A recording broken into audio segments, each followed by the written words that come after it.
Ever wanted to turn your modern photos into nostalgic vintage shots that look like they were taken on an old film camera? In this video, I'll show you a quick and easy way to create vintage photos with the film grain effect in Canva. No professional software needed. Whether you're making retro Instagram posts, photo edits for your YouTube thumbnails, or creative projects, this method will give your images that authentic old school vibe in just a few clicks.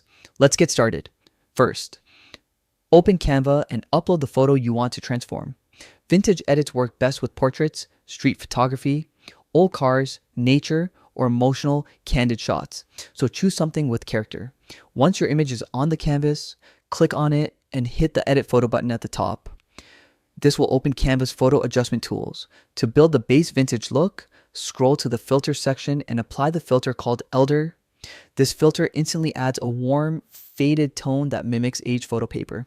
Don't worry if it looks a bit strong. You can always reduce the intensity using the filter slider. Set it around 40 to 60% for a natural retro tone. Now we're going to bring in that retro TV style texture. Go to Effects and search for Bad TV. This effect adds a subtle distortion, like old VHS footage or CRT screen flicker. Apply it lightly, around 20 to 30%, just enough to introduce some analog personality without ruining details.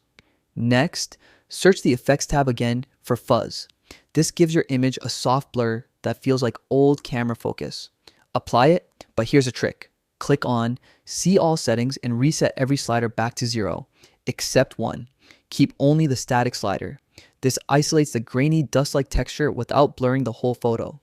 It's the key to achieving that authentic film grain effect that makes the edit feel real, not digital. Now slowly increase the static setting until you're happy with the result.